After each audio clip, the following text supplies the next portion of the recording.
Amy opened the window and unbuttoned her clothes. The workers across the street watched her with lustful gazes. She also displayed a satisfied expression. On this day, she and her husband, David Sumner, returned to Amy's hometown for a vacation.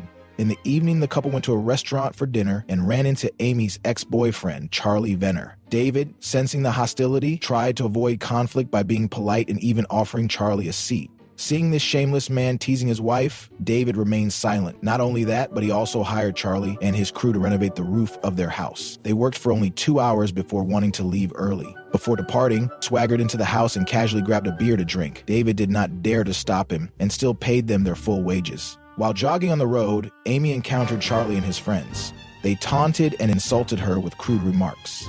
When she returned home and told David about it, he showed little concern.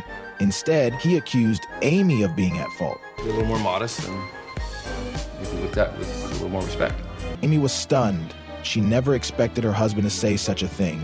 She explained that she had dressed up for David, but he dismissed it, saying he had already seen her without clothes and didn't need her to dress up every day. Amy realized that David was a cowardly man. To retaliate, she returned to the room, opened the window, and deliberately displayed herself to the workers. Charlie believed Amy still had feelings for him and that she was intentionally trying to seduce him. The next day, David was driving when Charlie and his gang deliberately blocked his view, forcing him to overtake them. David accelerated, nearly crashing into a truck unloading goods ahead. Despite these men almost causing his death, David simply waved his hand, signaling that he was fine. Later at a bar, he encountered the group again and generously paid for their drinks, thinking that such gestures would earn him respect. Later, on returning home, David discovered their pet cat hanging in the closet. Shockingly, his first reaction was to blame Amy for not locking the door. Amy, too frustrated to argue, retrieved a gun from under the floorboards. David, oblivious, kept talking nonsense. A little extreme. They killed our fucking cat, David! What's your definition of extreme? Determined to find out who was responsible, Amy urged David to test the workers. David invited them over under the pretense of treating them to drinks, but he never mentioned the cat. Instead, he even agreed to go hunting with them the next day. The following morning, David joined Charlie and his group on a hunting trip, unaware that he was walking into a nightmare.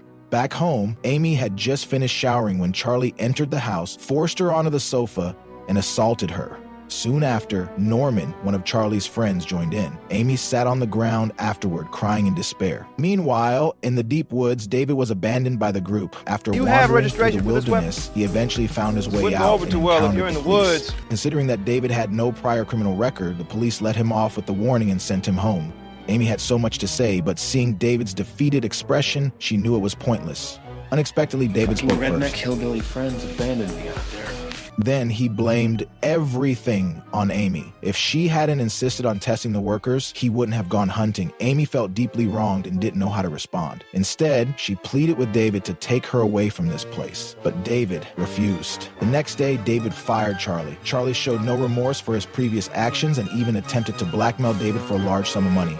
To keep the peace, David reluctantly gave in. Watching Charlie leave with a smug expression, the seeds of hatred began to grow in David's heart. Soon the town held a grand football game. David and Amy attended, only to find Charlie and his gang there as well. Amy's painful memories resurfaced, flooding her mind with images of her assault. Sensing her distress, David decided to take her away. Meanwhile, a local cheerleader was secretly meeting with Jeremy Niles, a mentally challenged man. When the girl's father discovered their relationship, he launched a frantic search of the venue. As the search intensified, Jeremy panicked and accidentally suffocated the girl while trying to keep her quiet. Terrified, Jeremy fled and ended up in David's car, severely injured. The couple took him home and tended to his wounds. At the same time, the girl's father, tipped off by Charlie, learned that Jeremy was hiding in David's house. Enraged, a group of armed men, led by Charlie, drove to David's home. David knew that handing over Jeremy would be tantamount to sentencing him to death. Just then, the police arrived. Somebody will fucking die! The officer, unaware of the group's intentions, knocked on David's door, asking him to surrender Jeremy. At that moment, David noticed someone aiming a gun at the officer. A gunshot rang out. The officer was killed instantly. David realized the situation had spiraled out of control. Armed with guns and ammunition, the group began assaulting the house. Amy was terrified and begged David to hand over Jeremy. But David had a sudden revelation. Their true target wasn't Jeremy at all. It was him and Amy. Having just witnessed the cold-blooded murder of a police officer, David knew these madmen wouldn't let them live.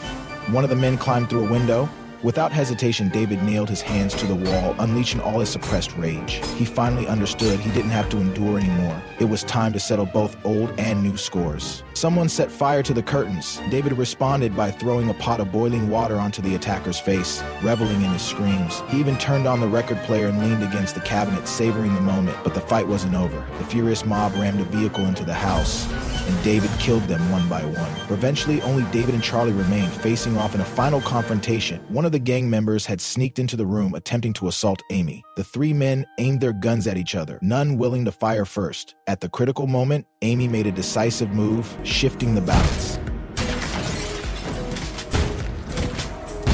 David and Charlie wrestled violently. Just as Charlie was about to pull the trigger, Amy suddenly emerged and aimed a gun at him. Charlie smirked, realizing that her gun was empty.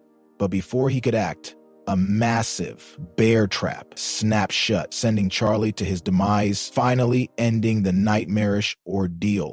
As they stood in silence, gazing at the burning remains of their home, David and Amy exchanged a knowing look. If David had stood up for himself earlier, perhaps none of this would have happened. Catch you on the next one.